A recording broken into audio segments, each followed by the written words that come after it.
Good evening students. और फिर आज दूसरा दिन है ऑर्गेनिक केमिस्ट्री का क्लास। इसके पहले क्लास में मैंने हिस्ट्री बताया था, ऑर्गेनिक केमिस्ट्री का निर्माण कैसे हुआ था। ऑर्गेनिक केमिस्ट्री मतलब ऑर्गेनिक कंपाउंड्स।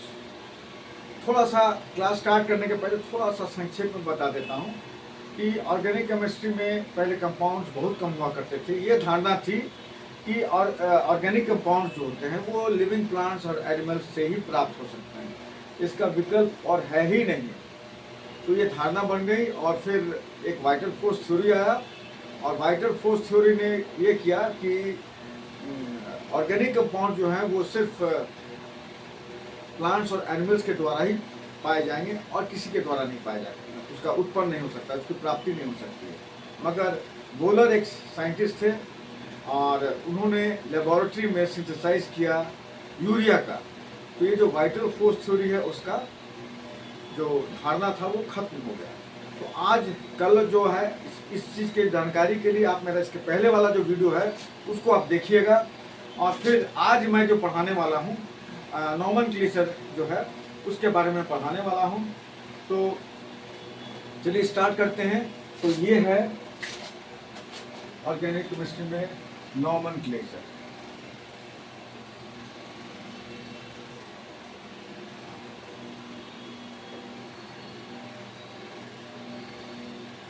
ठीक है, नोमेनक्लेचर के शुरुआत में हम लोग जानेंगे कि एक कॉमन नेम होता है,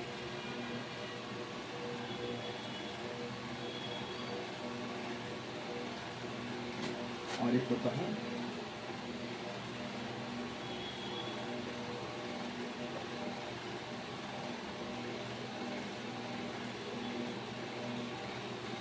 IUPAC। क्या है?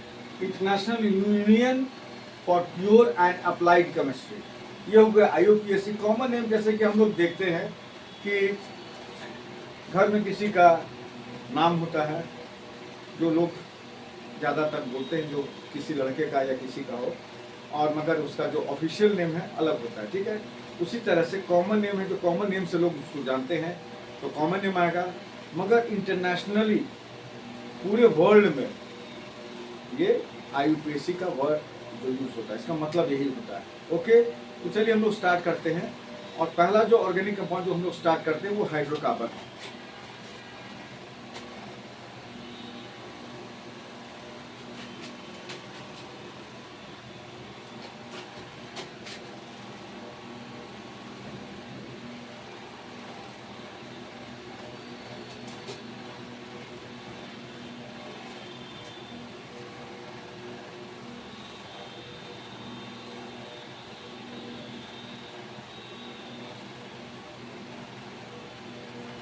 ये हाइड्रोकार्बन क्या होता है?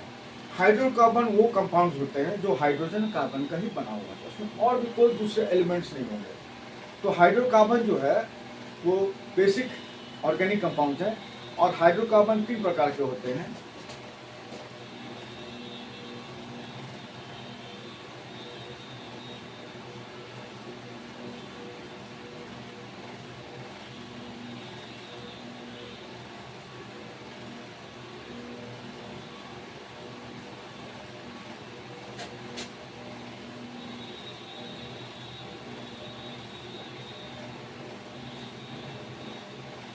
पहले इसको स्टार्ट करने से पहले मैं एक और बारे में बता देता हूँ कि ये जो मैं पढ़ा रहा हूँ तो वैसे स्टूडेंट्स के लिए जो UPSC में अपियर होना चाहते हैं या स्टेट सर्विस कमीशन में अपियर होना चाहते हैं या बैंकिंग सर्विसेज में या रेलवे सर्विसेज में या कोई भी अदर कॉम्पिटिशन में, क्योंकि जनरल नॉलेज जो होता है वो इस पार्ट होता है और जनरल नॉलेज में जनरल साइंस भी आता है।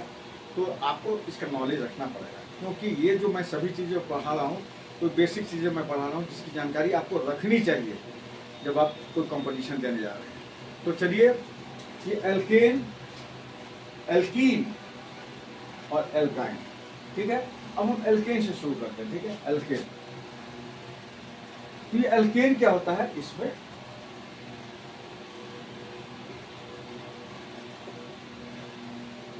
सिंगल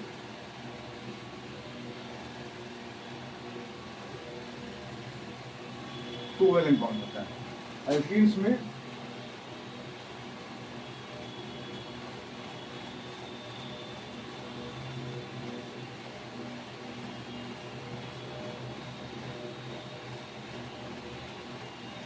और एल्काइन में क्या होता है,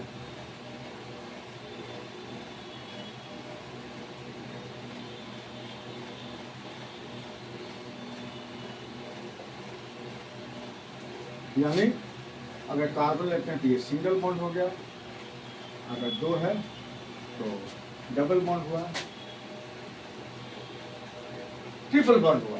ठीक है, जहाँ तक बॉन्डिंग का सवाल है मैं एक क्लास अलग से लूँगा केमिस्ट्री में, जहाँ कि हम लोग फिर डिफरेंट टाइप्स ऑफ बॉन्डिंग के बारे में हम लोग पढ़ेंगे। ठीक है, उसका क्लास अलग रहेगा, मगर अभी हम लोग नॉमेनक्लेचर ऑर्गेनिक केमिस्ट्री के बारे में बताने जा रहे हैं। तो सबसे पहला कंपाउंड क्या हुआ, एल्केन। अब हम लोग अलग अलग तरह से एल्केन के बारे में पढ़ेंगे।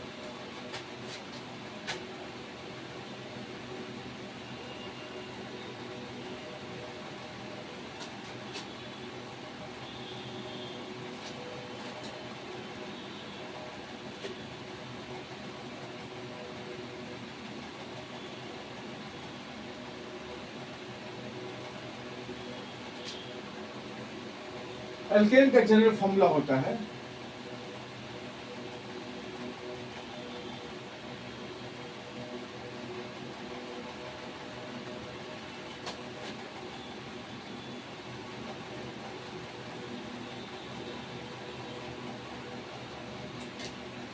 एन, यहाँ पे क्या है, नंबर ऑफ कार्बन एटम। तो सबसे पहला कंपाउंड है एल्केन का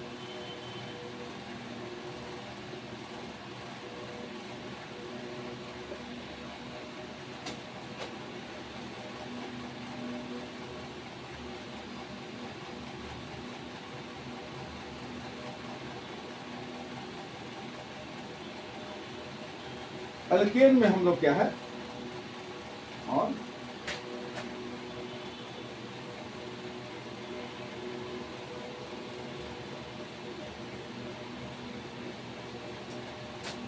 तो पहला एल्केन है, आप देख सकते हैं कि अगर C1 रहेगा तो 2 1 2 + 2 CH4, इसको हम लोग कहते हैं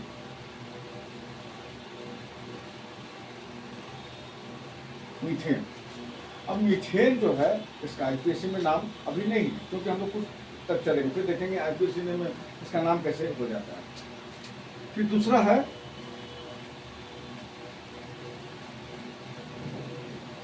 इसको क्या कहते हैं हम लोग, इथेन। यानी कि 2 कार्बन एटम वाला अगर कोई एल्केन है तो वो है इथेन। फिर 3,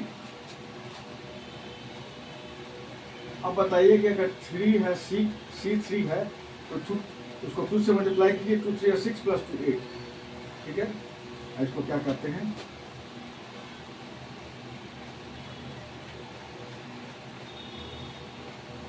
प्रोपेन। ठीक है, फिर एस्टेन, इसको क्या कहते हैं,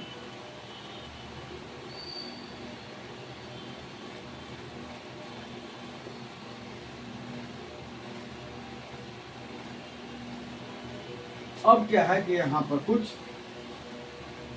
चेंजेस आता है। तो चलिए हम लोग पहले ब्यूटेन का नामकरण करते हैं। तो ये हो गया नॉर्मल ब्यूटेन, इसको एन कहते हैं, small n butane, normal butane. यानी कि ब्यूटेन का स्ट्रक्चर कैसे, अब यहाँ से स्ट्रक्चर मैं बनाऊंगा, स्ट्रक्चर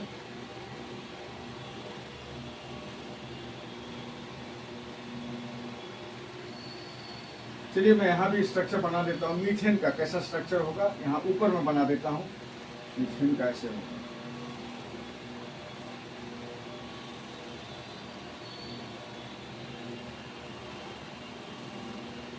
मीथेन का कॉमन फॉर्मूला क्या हुआ, इसका मीथेन का एल्केन का कॉमन फॉर्मूला मैं बता दिया था, जनरल फॉर्मूला CH2N+2। तो इसका हो जाएगा मॉलिक्यूलर फॉर्मूला मीथेन का, कार्बन एक है, 1 2 3 4 CH4। इथेन का क्या है, इथेन में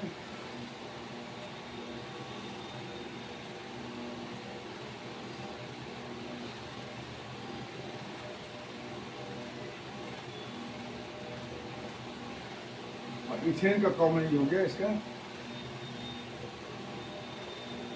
तो मीथेन का फॉर्मूला हो गया CH4, इथेन का हो गया C2H6। प्रोपेन पर आ गया। प्रोपेन में 3 कार्बन एटम है। बनाने के लिए हम लोग पहले क्या करते हैं,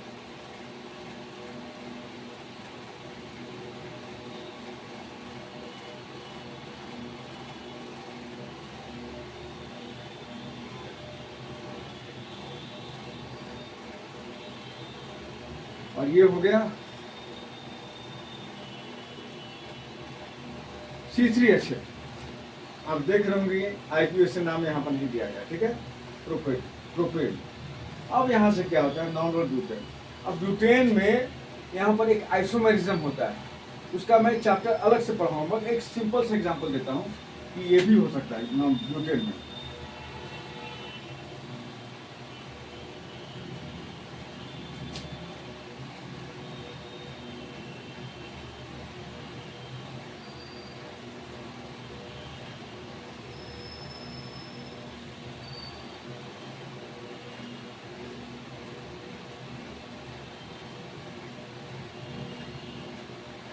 ये जो लाइन्स है इसका मतलब मैं बना नहीं रहा हूँ, यहाँ पे H होगा, ठीक है। जैसे मैं कर देता हूँ कि H,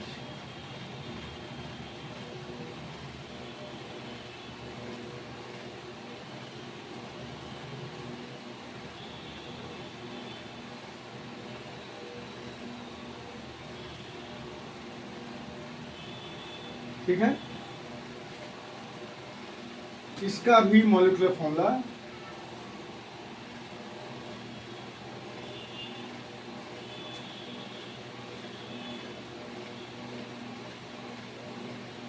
अब यहाँ पर क्या है कि C4H10 में 2 कंपाउंड बन जाते हैं।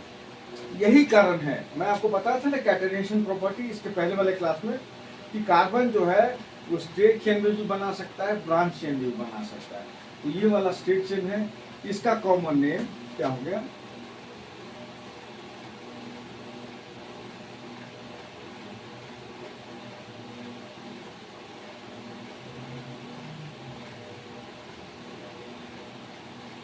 इसका हो गया नॉर्मल ब्यूटेन। इसका नाम क्या हो गया, कॉमन नेम, इसको कहेंगे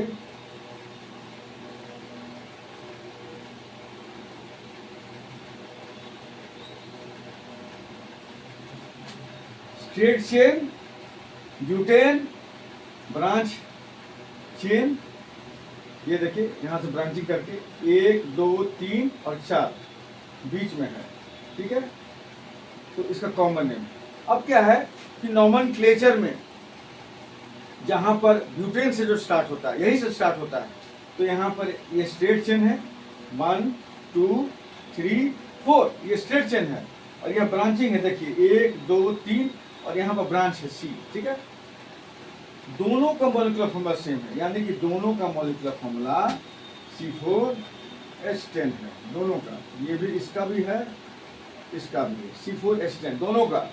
मगर इसमें अंतर क्या है, इसमें स्ट्रक्चर का है, इसमें स्ट्रेट चेन है और इसमें ब्रांच चेन है। तो स्ट्रेट चेन का फॉर्म ये हाइड्रोकार्बन को हम लोग कहते हैं नॉर्मल ब्यूटेन। ब्रांचिंग हो गया एक जगह, उसको कहते हैं आइसोब्यूटेन, ठीक है। अब इसका नाम क्या होगा यहाँ पे, तो ये यही रहेगा normal butane.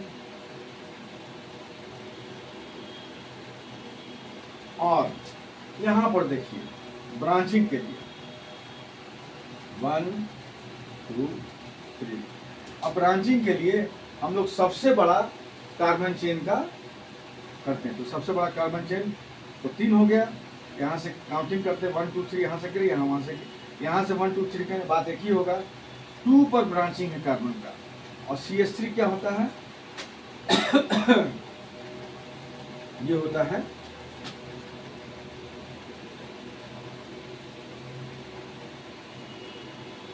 Methyl 3 carbon atom का क्या होता है? प्रोपेन।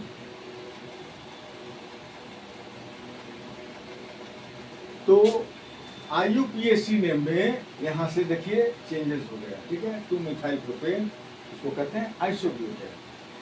तो ये इस तरह से हम लोग नामकरण करते हैं। अब क्या कि मिथाइल क्या होता है? आई, उसके लिए मैं आपको अभी जस्ट बताता हूँ, फिर मैं हम लोग चलेंगे इसके आगे। तो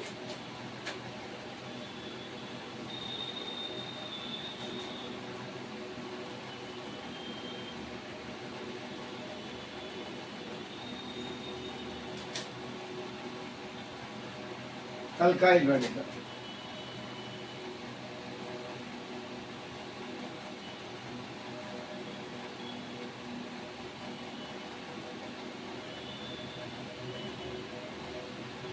इसका नाम क्या है? इसका नाम है मीथेन। इसमें एक एच हटा देंगे तो क्या बनेगा? इसको ऐसे शो करते हैं स्ट्रक्चर में,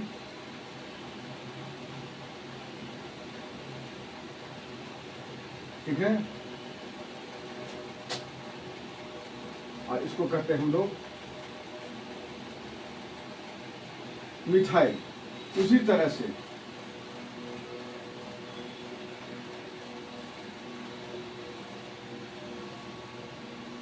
इसमें से एक एच हटा देंगे तो क्या बनेगा?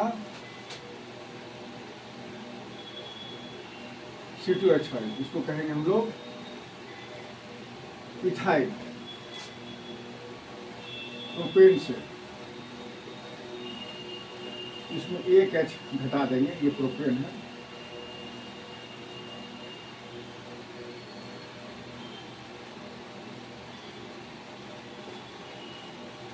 और इसका नाम हो गया प्रोपाइल। तो ये अल्काइल रेडिकल है, ठीक है। तो ये इसको जानना बहुत जरूरी है, इसका नाम क्या होता है। हम लोग फिर आगे चलते हैं। तो हम लोग कहाँ तक पहुंचे थे?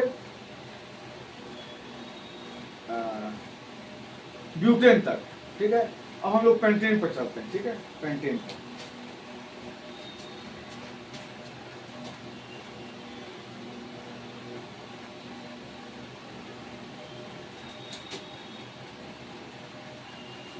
पेंटेन क्या है?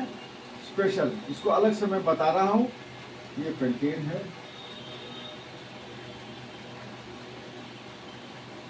पेंटेन।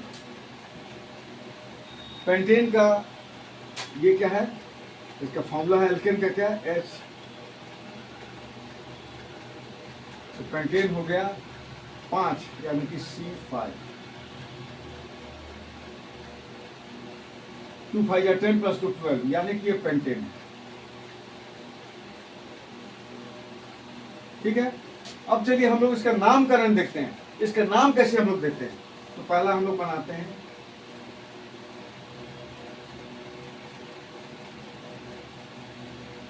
स्ट्रेट चेन, हो गया पेंटेन का, ठीक है। इसको हम लोग कहेंगे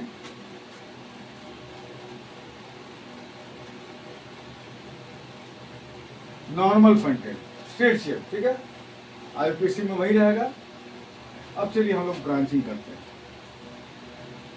इसका एक कंपाउंड हो गया। अब आप देखेंगे कि यही सेम मॉलिक्यूलर फॉर्मूला, ठीक है, C5H12 सब में रहेगा।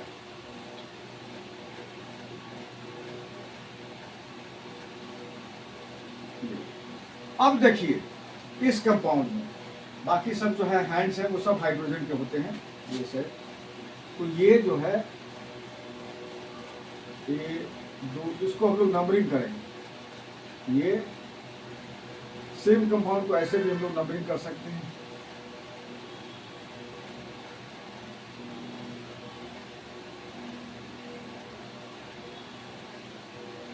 यहां से, ठीक है। अब ये गलत है, ये रॉन्ग है, ये right है। इसमें क्या नियम होता है? नियम यही होता है कि जिसमें ब्रांच है, ठीक है, ब्रांच यहां से ज्यादा नजदीक है, ये दूसरा पर है, और हमने यहां से किया 3 नंबरिंग जो किया वो गलत है, क्योंकि 3 पर ये ब्रांचिंग हो रहा है। इसलिए हम लोग को ब्रांचिंग तो नंबरिंग हम लोग वहाँ से स्टार्ट करना है, वहाँ से उस कार्बन आइटम से हम लोग को स्टार्ट करना है जिसमें ब्रांचिंग हो और उसमें कम नंबर अप्लाई, जो हम लोग 1 2 3 लिखते हैं वो कम होना चाहिए। तो इसके अनुसार ये सही है। और ये क्या है, ये अल्काइल ग्रुप है, मिथाइल ग्रुप है और 2 पर मिथाइल ग्रुप है। इसका नामकरण क्या होगा, इसका नाम होगा कॉमन नेम है।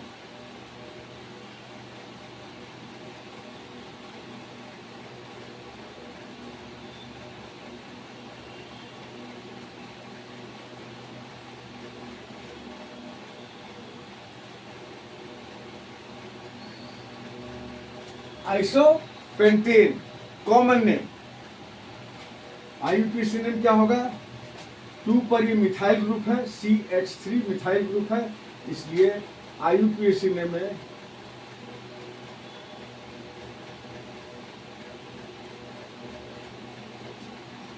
टू पर मिथाइल ग्रुप है, 2 मिथाइल और फिर काउंट कीजिए 4 है, 4 कार्बन एटम का एल्केन का क्या नाम है, ब्यूटेन।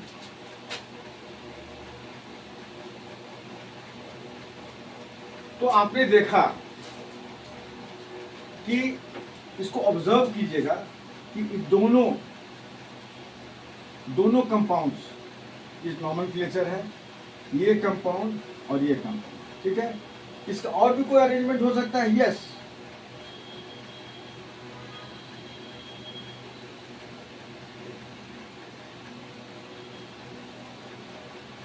ये एक होता है।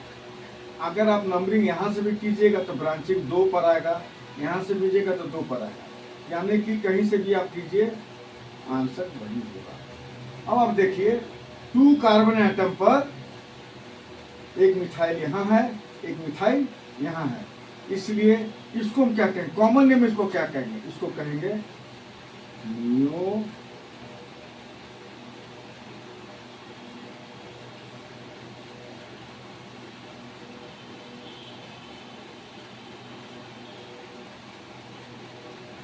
नियोपेंटेन। इसको हम लोग कहेंगे नियोपेंटेन, कॉमन नेम है, कॉमन के नेम में चाहिए। आईयूपीएसी में क्या करेंगे, इसको लिखेंगे 2 पर मिथाइल,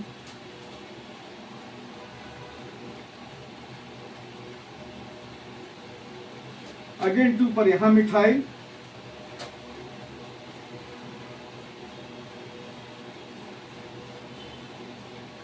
और ये स्टेट चेन 3 कार्बन एटम है, इसको कहेंगे प्रोपेन।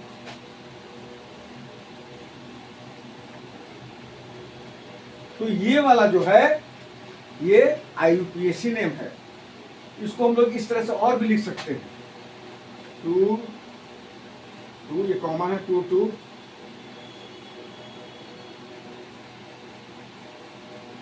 डाइमिथाइल प्रोपेन, ठीक है। तो इस तरह से हम लोग नॉमेनक्लेचर करते हैं, इस सभी लोग में, ठीक है। तो ये नियोपेंटेन हो गया, और ये 2 मिथाइल प्रोपेन और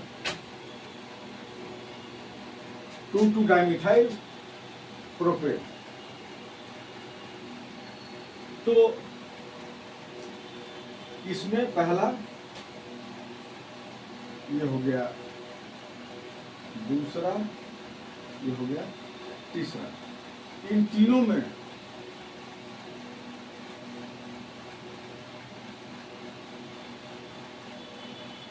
common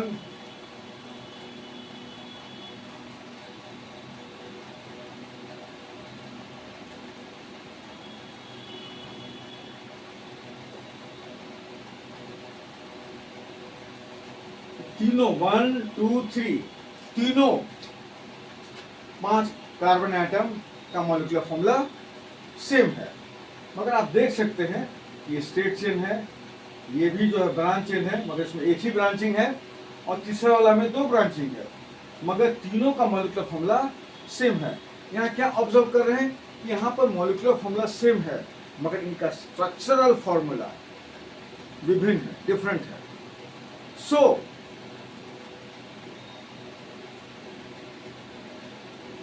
there happens isomerism.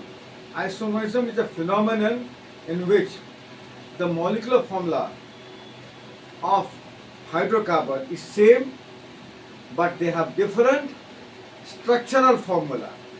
Hindi में इन सभी का मॉलिक्यूलर फॉर्मूला सेम है, इनका स्ट्रक्चर फॉर्मूला डिफरेंट है, और उसको हम लोग कहते हैं आइसोमेरिज्म। ठीक है, तो चलिए हम एक क्वेश्चन पूछते हैं कि आइसोमेरिज्म हाइड्रोकार्बन में क्वेश्चन आ सकता है, ऐसे पूछ सकता है, पहले आप समझ लिए, और उस पर एक क्वेश्चन पूछ सकता है कि आइसोमेरिज्म किस हाइड्रोकार्बन के एटम से स्टार्ट होता है। तो मीथेन में कोई ब्रांचिंग नहीं होता है क्योंकि एक ही कार्बन एटम। इथेन का भी कोई ब्रांचिंग है। अब जैसे कि आप इथेन का पूछ सकते हैं, इथेन का 3 कार्बन एटम, ये इथेन हो गया।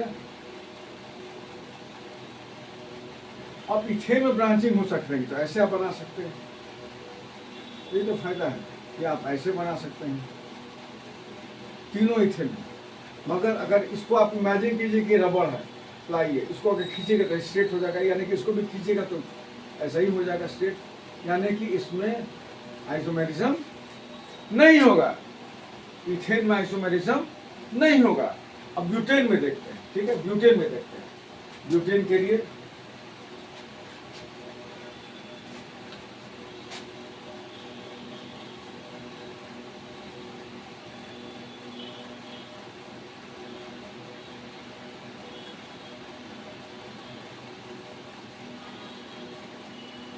आपसे क्वेश्चन पूछ सकता है कि ब्यूटेन में कितने आइसोमर्स होते हैं। ठीक है, तो पहले तो क्या कि आपको आइसोमर पता होना चाहिए कि आइसोमेरिज्म क्या होता है, आइसोमर क्या होता है। तो इसके आप एग्जांपल से समझ सकते हैं। तो ब्यूटेन का जो है, अगर पहला वाला बनाइएगा, ये हुआ ब्यूटेन। दूसरा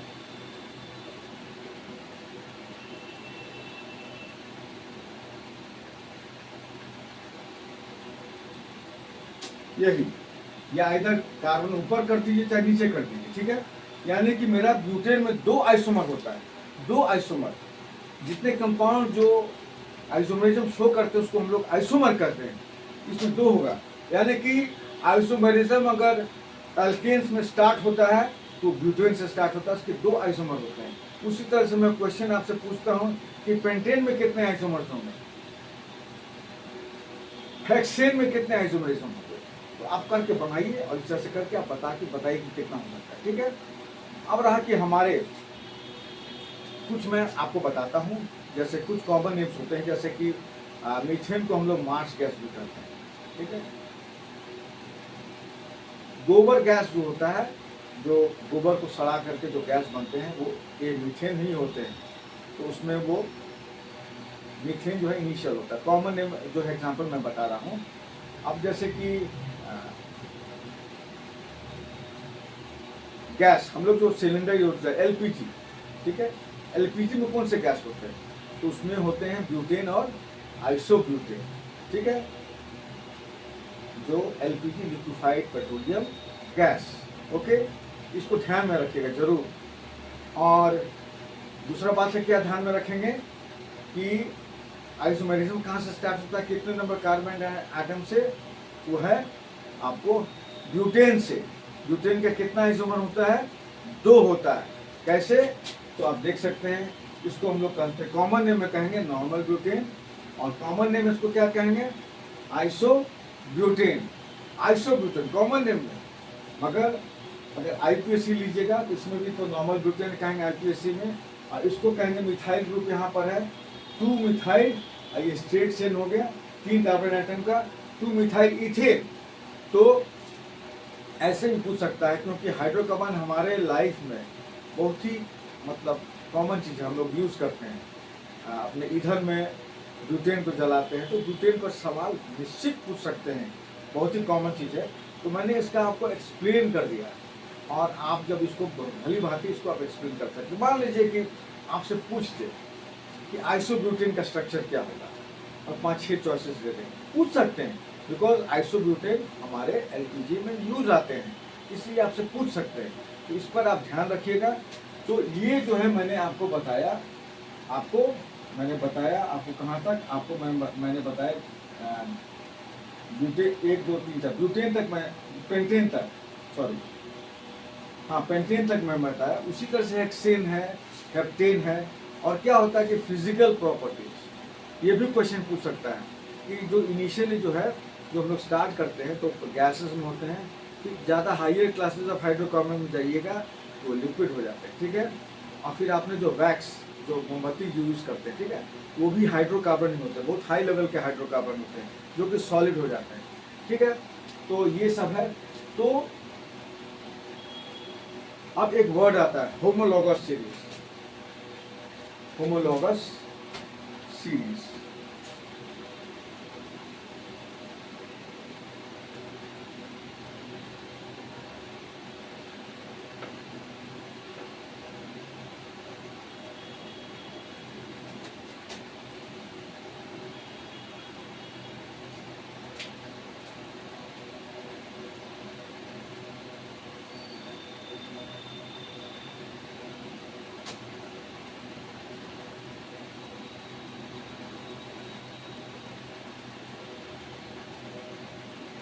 तो एक एग्जाम्पल के साथ मैं चलता हूँ। अभी हम लोग एल्केन पढ़े हैं, अभी एल्कीन बाकी है और अल्काइन बाकी है, जो आज कल के क्लासेस में बताऊंगा, क्योंकि नोमेनक्लेचर जो है थोड़ा विस्तृत चैप्टर है। तो अभी एल्केन का ही आज मैं बताऊंगा आपको, कल मैं बताऊंगा। तो एल्केन का एग्जाम्पल लेते हैं, कैसे होमोलॉगस सीरीज होता है एग्जाम्पल से। ये एल्केन हो गया, इसका जनरल फॉर्मूला क्या है?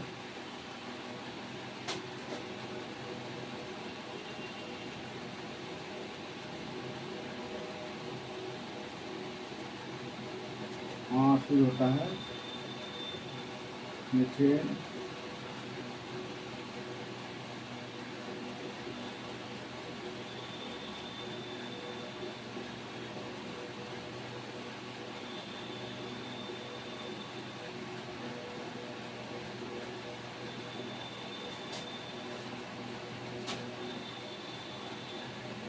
ठीक है।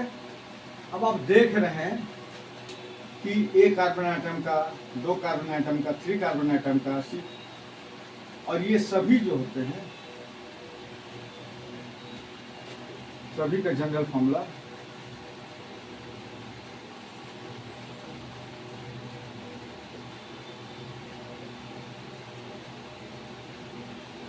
यानी कि वो क्लासेस ऑफ कंपाउंड्स जिसको हम जनरल फॉर्मूला से व्यक्त कर सकते हैं, ये सभी जनरल फॉर्मूला से आते हैं, ठीक है। और उनका जो फिजिकल प्रॉपर्टीज है, केमिकल प्रॉपर्टीज लगभग ग्रेडेशन से हल्का हल्का चेंज करता है। जैसे मैंने बताया कि फिजिकल प्रॉपर्टी से शुरू में गैसेस रहते हैं, फिर लिक्विड आते हैं, फिर सॉलिड आने लगते हैं हाइयर हाइड्रोकार्बन में। तो होमोलॉगस सीरीज क्या है? वो सीरीज जिसमें हर एक कंपाउंड का फॉर्मूला जनरल फॉर्मूला होता है, हर एक कंपाउंड का जनरल फॉर्मूला से व्यक्त किया जा सकता है, रिप्रेजेंट किया जा सकता है। तो जनरल फॉर्मूला से रिप्रेजेंट किया जाता है और उनका फिजिकल प्रॉपर्टीज धीरे धीरे चेंज करता है, ठीक है। एक नहीं है कि अगर ये गैस में है, ये सॉलिड में हो गया, तो ये होमोलॉगस सीरीज करते हैं। तो how do define homologous series? तो homologous series is defined as the classes of compounds, organic compounds, that can be represented by a general formula, and its physical properties and chemical properties varies slowly and slowly.